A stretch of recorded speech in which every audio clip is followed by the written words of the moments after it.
be all ready to go.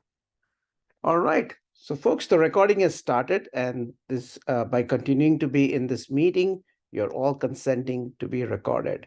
So, welcome everyone to our second webinar for Data 495. And before we move on, I know we have a small crowd here again, so don't have to really go through and follow all the etiquettes, except for, if there's any distraction around, please mute your microphone. But feel free to speak up any point in time, to be on camera if you want to, absolutely. Okay, so no worries on all of that.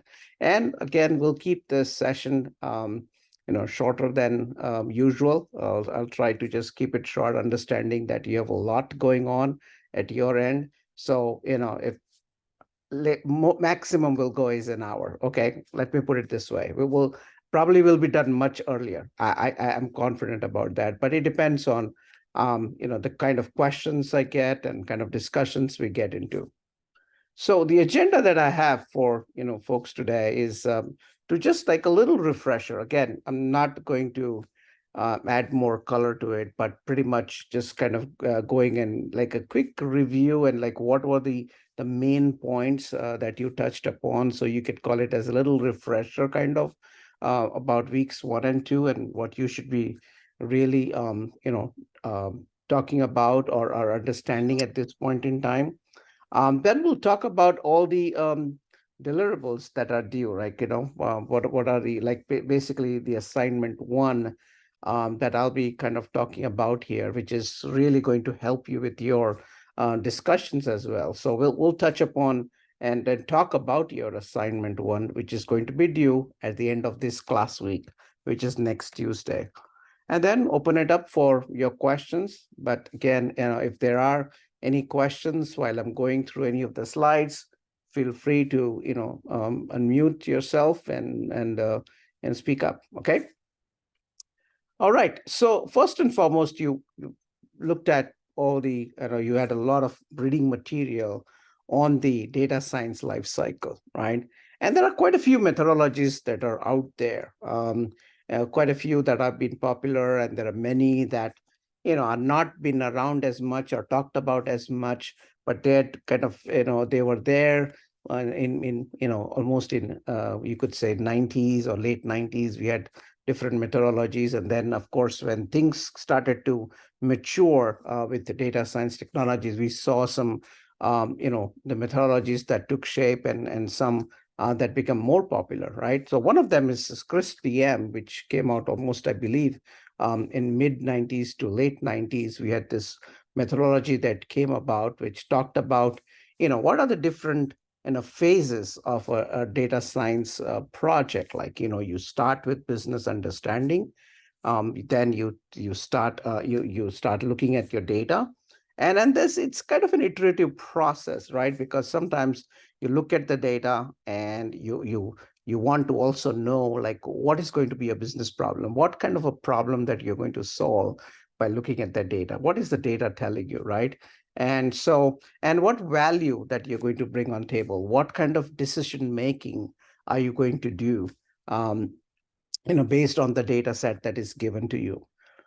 You then would follow up and go into data preparation, where yes, there would be a lot of all the things that you learned all along in data preparation, right? Cleaning the data or merging the data, or whatever that you need to do. There are missing rows and missing columns, or whatever that could be, the amount of data that's not enough. So you would do all of that in your data preparation phase. Then comes the modeling phase, which many a times, as you know, includes feature engineering. So either sometimes the feature engineering is part of your data preparation, or sometimes it comes in the modeling phase. But again, there would be that kind of a feature engineering will feature as part of these phases. It goes into then evaluation phase. We evaluate the model, and then again, sometimes it becomes iterative. When you build the model, like what you're getting at, you want to kind of also look at the business understanding and see if, and that's kind of an iterative process that you would follow to ensure that the model that you've developed, that you evaluated, is the one that could be really deployed and accepted by your customers, right, by your clients, or it's going to solve the problem that you started with or you want to really solve by looking at the data set. So this is one kind of methodology, right, which is still very popular, very prevalent. The other methodology that kind of came out, and especially because of the fact that we have agile process now, and people talk about agile and in kind of iterative kind of a process, the short processes where you are kind of building things in a iterative fashion in small chunks, right?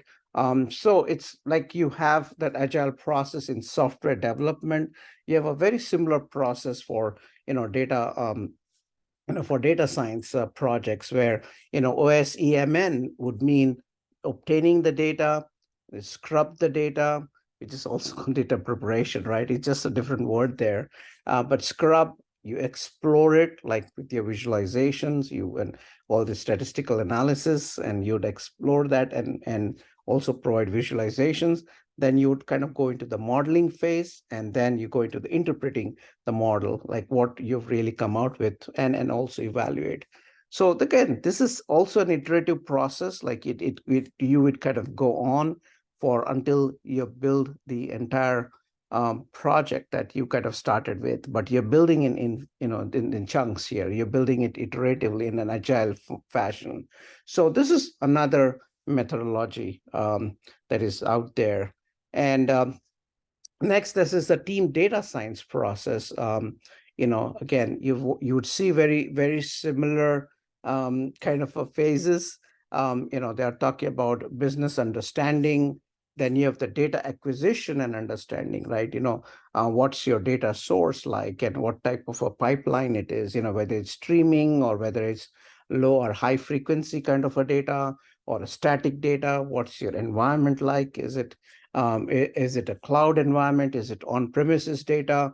What kind of, when you explore the data, what kind of a data it is, whether it's a structured or unstructured data. Once you've kind of gone through that data acquisition and understanding phase, you then follow up with modeling, where you would do some part of feature engineering. You would do your model training, depending on the data, depending on the problem on hand. You would do you'd probably do your model training accordingly. You would then evaluate your model, and which would then go into the deployment.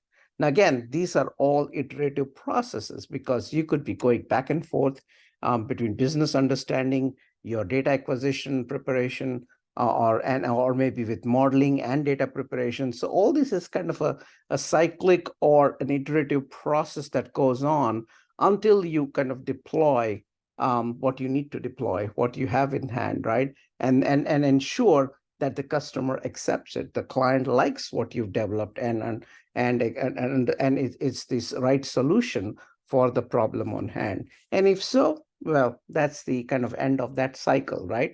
And maybe this would kind of go back again. There would be new customer requirements.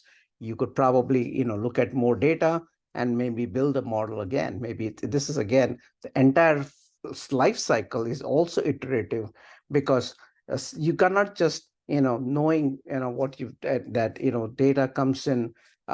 Sometimes it comes in very frequently or infrequently, but you still need to provide the newer data to your model and rebuild your model to ensure that you get that accuracy. Otherwise, you would see your accuracy kind of really going down. Your model is not going to be as sharp as what it was when you first built it, right? So that's the reason why you want to build it iteratively.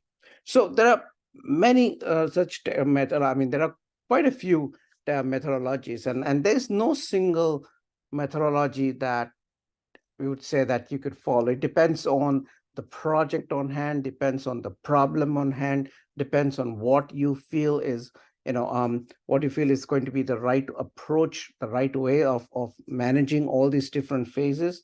So bottom line, it kind of comes down to these 7 different steps or phases in your project, right? Whether you do it one after the other iteratively and or combine the steps, it depends on the project, it depends on the team you have. But it certainly would always start with a business understanding. You would have the data preparation, data mining phase. You have a data cleaning phase, which is also kind of just beyond data mining. Could be, where how you're going to extract the data, what types of data you need to merge data with anything. Maybe you need data that needs to be merged with the weather data or your traffic data, whatever that could be, to make sure that you can really solve the problem very effectively. So that is one phase or one step. Then you have a data cleaning phase where you'd really go about ensuring that, by exploring your data, what you need to do for that data set, right? Is it in what form it is in? Is that raw data really, something that you can take it to, modeling phase, or you have to really do quite a bit there. So you'll have the data cleaning phase.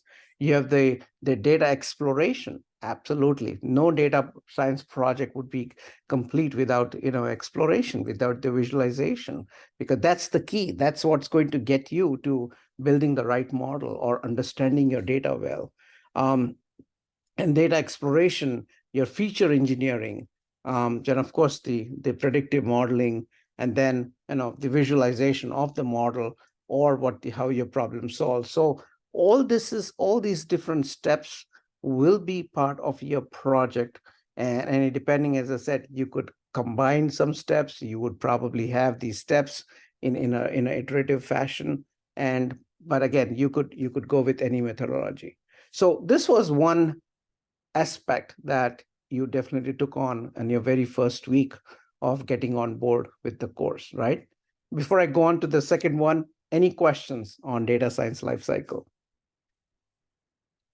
or any comments? I'll go. This is just a side comment. Is there any way to make the images larger in the presentation? I can barely read the text. Oh boy. Each little circle point. Okay. I'll try my best to see if I can get it. But anyway, in any case, I will be, I'll be putting this, in a PDF form, so you will have it. But I'll try my best to kind of make it, wider the next time. Okay, great. Thank you very much. Sure. Okay. Thanks for the feedback.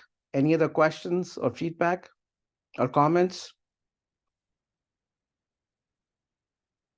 Okay. All right. So the next other aspect that you learned about or read about was the data storytelling aspect, right? And I was reading through this blog. It's a nice blog, and I provided the source as well. It says data storytelling. It brings together quantitative, cognitive, and other sciences together to refine the science of communication. Beautiful definition of what data storytelling is. And when data scientists aren't able to clearly communicate to all relevant stakeholders, their work is very limited in its impact. Now, if you look at, and I hope this visual is clear, but what this visual is saying, going from left to right, on the left-hand side, if your data is backed with some narrative, right, you are able to explain the data. Remember, if you're just opening a spreadsheet or a CSV file or showing the data, it would not make sense to your audience, right? It's when you apply some narrative, and what this data is about, then you're really explaining to your audience, right? When you are then going to the next one in the middle, the image there, which says if you have visuals now that backs your data, you're really enhancing that, and you're enlightening that, because now you're not just looking at the data and seeing where the data source was and what is it about and all that. You're going beyond that and kind of seeing how your data is distributed. What does it look like, right? How is the, what is the distribution looks like? So all that, it kind of, enlightens you. It kind of informs you about the data much better, and you are able to explore. Your visuals really explore the data on hand. And then going to the third visual on the right there, it says if you have a narrative that is backing your visuals, now you're really engaging your audience, right? By looking at the visuals, you're really backing into the story. Hey, this data is what it is showing us is this, and this. And this is what we find here. These are all the findings. So when it's a narrative is backed with the visuals, and or sorry, is back for the visuals, you really engage the audience, you really explain the audience. And putting all three together is what data storytelling is all about, right? Your data is backed with narrative, your visuals are backed with narrative, and all that put together, the intersection of all that is what data storytelling is all about. Okay. So this was the second aspect, and a very, very important aspect in a data science project, right? Um, it's about how you present it. I don't know if you had been part of my data 220 class. I don't know if you remember, but there was a video that we ran during one of the webinars, and the guy who's is on the video is a he's a stand-up comedian, and then the way he presented the data was wonderful. I mean, he just engaged the audience, right? And how he was presenting it with visuals, with some statistics, and then really cracking jokes on that, and how he did it was fantastic, because it got everyone glued to it, even though it was a short video, but everyone was glued to it. And that's what your data storytelling need to be, right? Engage your audience, make it really interesting for your audience. If you're just going to just say, hey, this is the data, this is what it is, this is what it'll do, bum, done. you you probably would not even started to engage your audience yet if you're just going to be doing that. But really just get into it.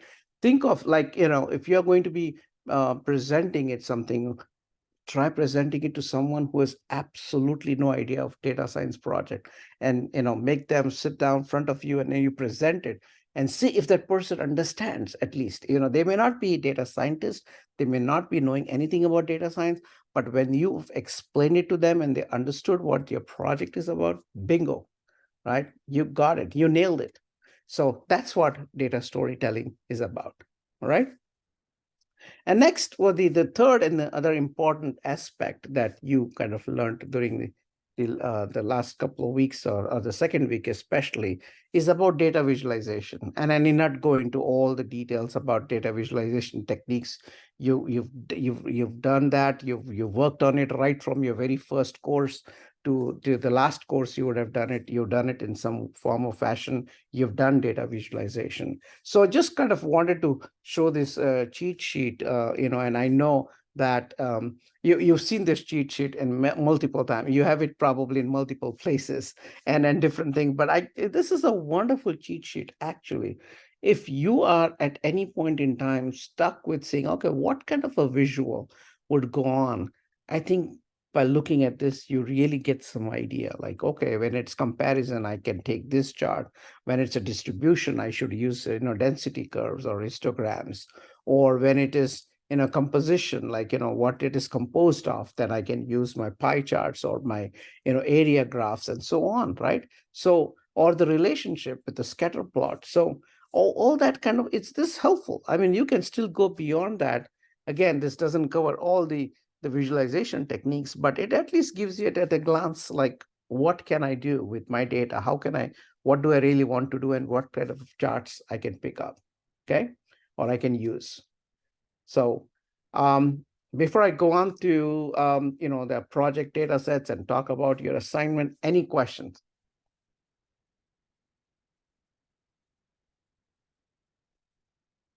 Okay, all right. So I'll then move on to talking about your assignment, right? So first and foremost, want to mention, and I know probably so one of the students who probably gone beyond using something. So there are project data sets that are available in the classroom, right? The goal is to, by default, use one of the 8 data sets. And these are all really good data sets that could be useful for building your project. One of the reasons why um, there's some some thought behind putting up these data sets, so it becomes useful for you to build a project. But I know a couple of students have reached out to me. They've explained why they want to do a certain project or a certain type of project or use a certain type of data set. And I'm fine with that, right? I do not want to stop you if you are interested in a certain thing, but you would have to let me know if you are going to go beyond the data sets that are on hand or given in the classroom, right? As I said, it's you want to really pick a data set where you're going to be able to go through all those different phases and talk about it and write about it. And because otherwise, yeah, you could end up, as I was just telling, probably the last webinar, you could end up with a data set that is absolutely clean and it's curated and everything's done for you. There's not much left for you to kind of go through maybe your data preparation phase, not much for you to go through your feature engineering phase, or the modeling is coming up, the training is it almost looks like an overfit and probably you'll get the best results. So there's never nothing about fine tuning the modeling. So you'll not be able to kind of do all of that. So I want you all to be cautious. Again, I'm not stopping anyone, but you'll have to let me know if you're going to go beyond these data sets. B, just be cautious, right, of what you're going to be using. Make sure that it is going to, let you go through all the phases and do that storytelling that I was just talking about. So these are the 8 data sets. If you have not seen the classroom, you've seen it here. You have the links here that again, takes you to where these data sets are. 6 out of 8 of them have really been given you the idea of what you can do, what type of analysis you can do, what type of data it is. Then there are other 2 where you can build any type of idea because it's a large kind of a data set, or maybe there are multiple data sets within it. Like for example, data from Google Trends. When you go into that, when you just click on that link, it is going to take you into all sorts of data sets, all sorts of trend data sets that are available that you can make use of, right? So the idea is to pick one of those trend data set and then use it here.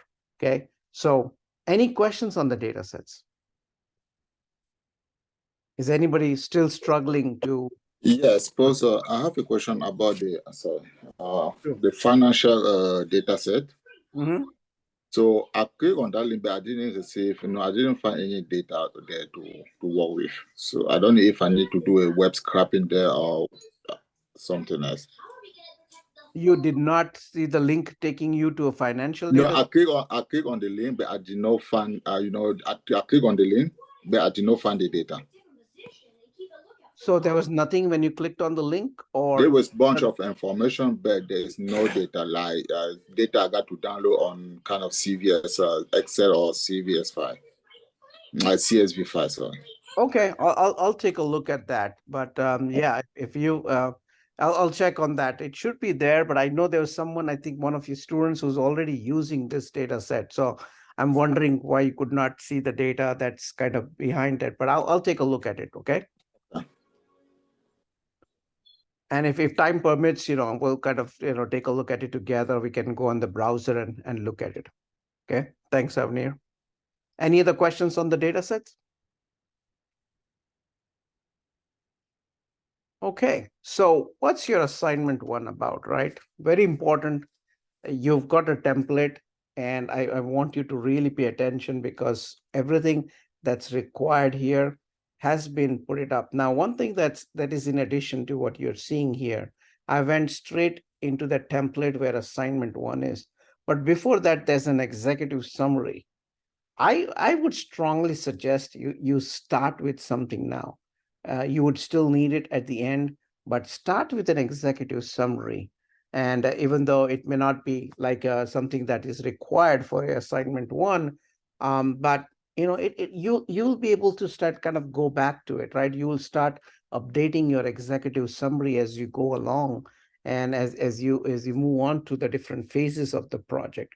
But start with executive summary, get into this portion of project scope where you have to write about the problem description, right? Describe the problem, describe why the problem is important, provide at least 2 paragraphs with 6 sentences each. So really want to make it a little substantial. I don't want it to be too short or too long, but enough to kind of really explain what you're asked to explain here. Then project importance, like why describe why this project was selected by you, why, or describe the importance of this project, or describe who this project will benefit. So talk about your project. Why are you passionate about this data set? Why did you select it, right? And what this project is doing, what it will really do, what kind of an impact it would have, which industry would it have an impact, which type of, or field it would have an impact on. Give some background, right? Some citation and reference from scholarly journal to support your project background. Then, data set description, describe your data, your proposed data set, you describe it here very well. What kind of tools do you plan to use for your project, right? That's going to be important, right? You'll have to start thinking about that. And this is all the planning that is really required here, right? So the project milestones, right? Describe the major milestones that you will perform for this project. And don't forget, right after this, there is another section there for the completion history and lessons learned, which is equally important. So it starts with assignment 1, weeks 1 and 2. You describe the task that you completed. That will be very, very short there. I don't want this to be really like a page long or half a page. You can just cut it like just a short paragraph of your completion history. Again, same thing for lessons learned. Short paragraph on lessons learned. Okay, so that's what is going to be required here for you to complete by next Tuesday and submit your assignment 1. Okay. Any questions on the format? Is there anything here that's that you have a question on or did not follow? Hi, I have a question, please. Sure, go ahead. Yeah, my question is about the executive summary and the project scope. It looked for me like if I look the detail that they gave in the project scope, it looked exactly the same. So I'm kind of figuring out what to say in the summary and what to say in the project scope. Yeah. So summary is going to encompass everything that you've really gone through the project. It's like like an introduction, right? When you start with a book, it gives a little intro and it doesn't give out everything, but it gives an intro of what this book is about, right? It's exactly the same way your summary is going to entail. It goes beyond problem description. It has got a mix of everything put together in a short paragraph that somebody reads it understands what the project is about, why did you select the project, and what it was. So just put that together, and that's why I'm saying you will be able to enhance it once you go through the phases. But right now, maybe it will appear to be same, and that's why I'm saying it's not part of your assignment 1, because it should not be just about project scope. It should be about your entire, all the different phases. When you put together, you'll be able to build a nice exact summary of that. Make sense? Okay. Does that help? Yeah, it makes sense. Thank you. Okay, sure. Any other questions? Good question there, Kui. Okay, all right. No further question, then the rubric, right? Take a look at the rubric as well on how your points are split. So when if you define a project scope, you mention about your importance, you mention about the background of the problem, you provide initial review of the data set, that's 75 points. Then completing project milestones, project completion history, and lessons learned, that's 20 more points, right? That's 95. And then you have 15 points on making sure that you really there's a quality behind it, right? That it's a college level. Remember, this is your final course.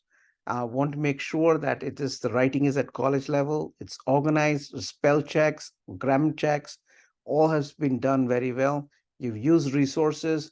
You're using the APA style in text citations and references without any errors. That's going to be 15 points.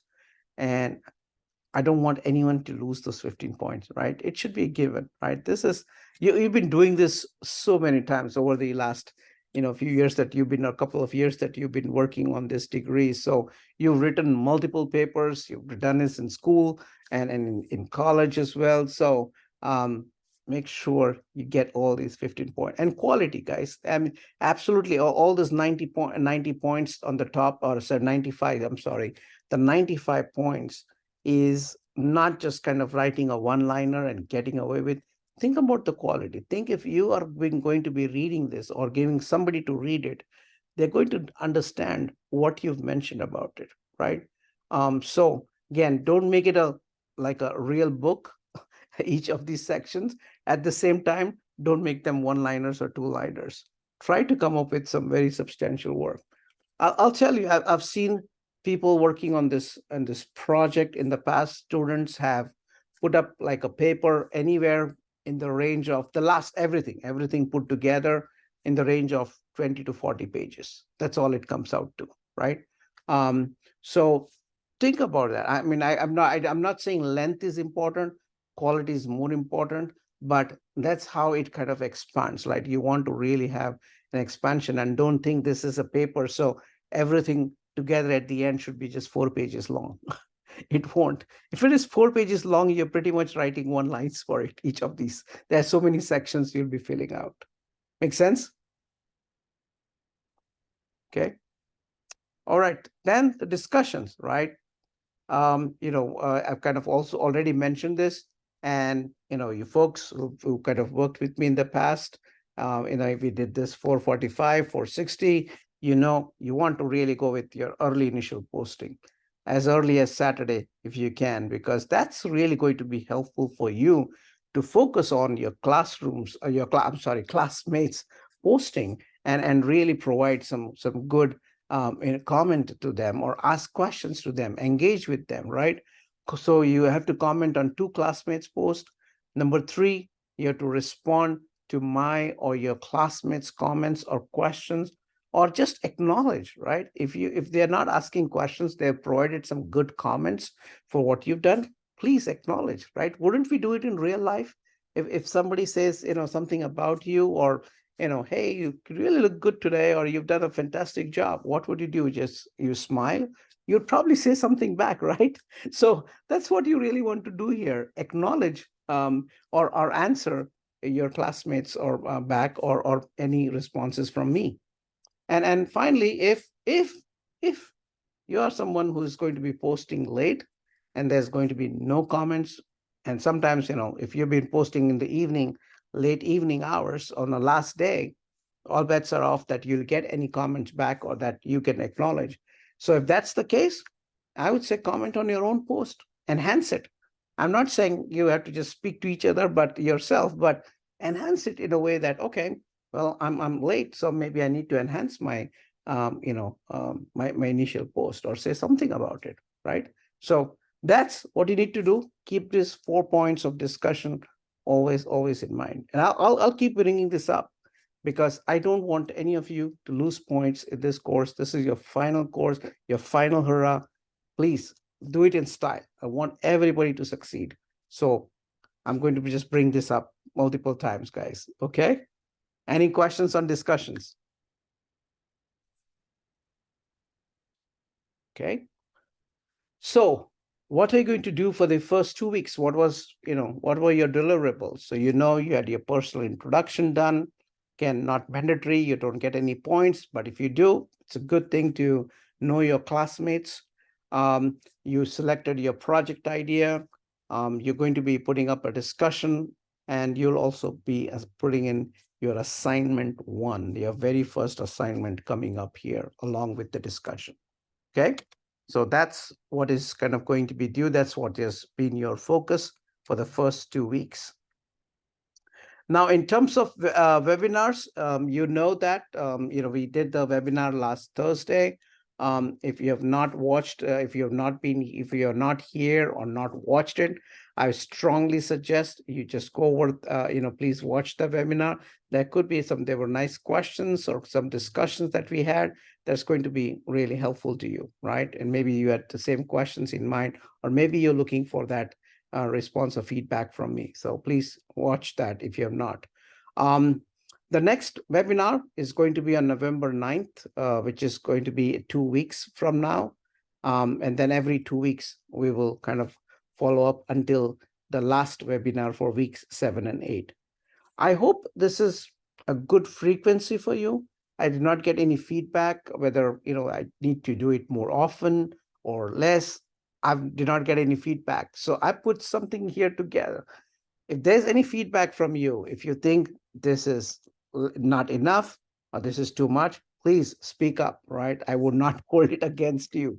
But your feedback, I want to be really helping you with this course.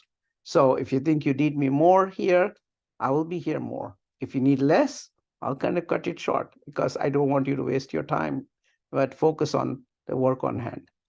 What do you guys think? Is this a good plan for our webinars? I think for now it's okay because we just started, and to be honest, I read through the the assignment, all those stuff, but I haven't started yet. So I think by November 9, we may need it, but it may depend. Okay. Yeah. All right. No, thank you for that feedback, Kavi. Appreciate it. So I will still keep it November 9th. I'll still have this touch point with you to see if you have any questions, if anybody is stuck with it. And as I said, I'm not going to spending too much time on the content or the refresher because you guys are reading it so much and you've been doing it for the last many courses. So my goal is to kind of just do something what I did today, which is like to do a quick refresh of the topics you covered during the 2 weeks that we would not have met. And then that's pretty much it. And then go into what's going to be due for that at the end of that week. Okay. Any other feedback or comments? Yeah, I mean, just Sure. sharing, echoing what she said, but I think it would probably be good to potentially have some more in between the dates, depending on how the first couple deliverables go. Because Okay. we'll have at least 2 deliverables in by the time the second one starts. So I'd be curious to see how those initial deliverables turn out grade wise, and then potentially add more, especially if there's still some difficulty in the data exploration and the scrubbing, which I'm hoping there's not with what everyone's doing, but who knows? Okay, no, will do. We can recalibrate this, folks. This is not given. I want to do it like every batch. Could I do it separately, do it differently, because based on different needs that may be there. So I'm open to your feedback. I'm open to recalibrating this, doing this more often or not doing it, whatever you come up with. But please provide that feedback. Send me an email or put it in instructor feed, questions or feedback. I'll take it, right? So if you think, hey, no, let's meet next Thursday, we'll meet next Thursday. Okay, no worries. I want to kind of have this touch point, and this you can take it as my live touch point or my office hours with you. Okay. Any other comments or feedback? Also have a last question, please. Sure. Is about the first data, the CT scan. Mm-hmm. Yeah, are we allowed to use like a pre-trained model? I would not use a pre-trained model because that's not going to help you to to kind of work through this project, right? This project is about you're taking in a model, you're taking in a data set, building a model, enhancing the model. So you need all that information. So if you take something pre-trained, there's not much, you'd probably be able to provide it. So please do not, as a matter of fact, I would say avoid doing something like that. Okay. Came out, and I just wanted to ask, Yeah. No, that's a good question. I'm glad you asked. I'm glad this is the perfect time to ask any questions on your mind about it. But I would certainly hesitate to use anything pre-trained. As I said, I would not even want to use anything that's highly curated data set, because again, you are cutting down on all challenges that you could have and you could really be proud of and then putting it on paper, right? Like what you all did. So that's why I said your data set is really going to be also important for you. Okay. Thank you. Good question. Any other questions, comments, feedback? I have another question regarding Sure. the data set. Sure. Are we allowed to transform the data set, for example, measurement units? Mm-hmm. You mean the unit has been something different and you want to transform it, right? That's part of your Yes. data preparation. So absolutely. I mean, whatever you want to do as part of data preparation, you can do it. That could be, you could be enhancing columns, adding columns, reducing columns, or doing all of that. It's up to you what you do in your data preparation. Yes. Okay. Okay. Yep. Good question. Any other questions? Comments? Okay, all good. All right. So one thing, Ken, just want to bring this up to you guys. I've mentioned this again, late policy, please do not be late. I hate to deduct, or I hate to penalize anyone. And so I don't want you to get into that mode at all. Please keep up with your assignments, get them on time. And sure, of course, I understand your accommodation. I'm completely aware of that. And that's why I'm saying even folks with accommodation, and if you can be, I don't want you to lose momentum. I don't want you to be too backed up with your assignment. So keep that in mind. I don't want you to get this reduction that you could have got maximum points and you're not, because you're putting in your late work, right? So please, and especially the last week of class, this that, and the rule, right? Last week of class, all bets are off.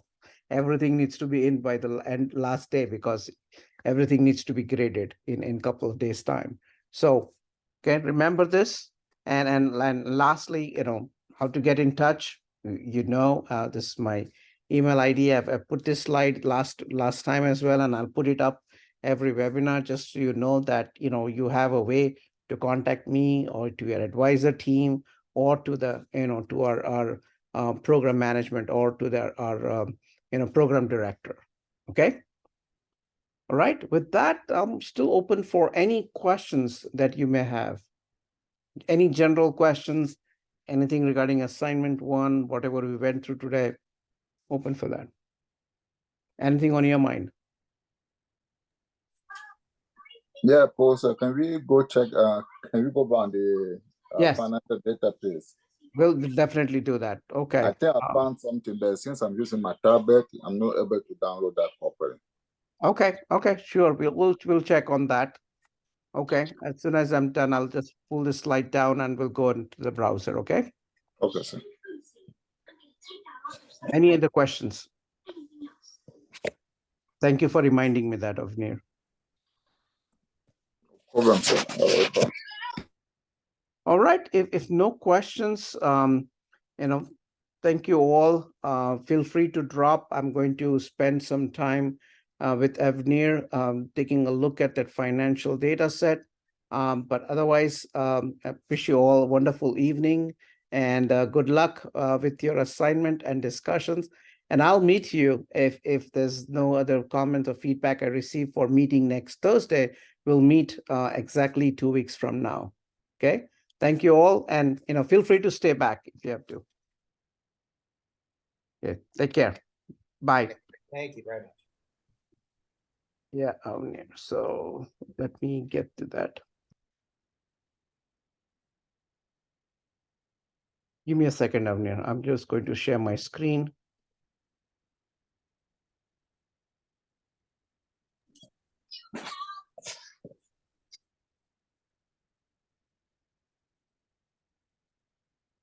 Okay. All right, let me go back and start sharing my screen.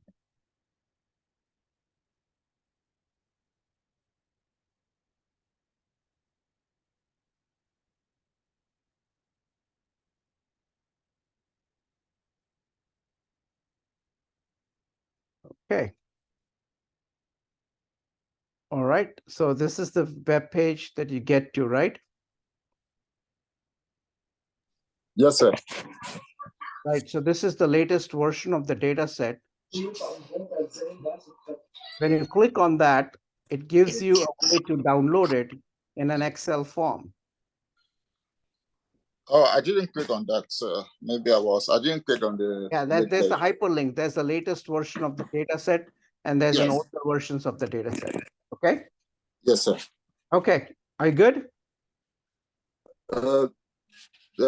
This 1 second, I have to go. Sorry, I'm using my tablet, so I'm not really on my laptop. So, Sure. Yeah, give me 1 second, sir, please. Sure. No worries.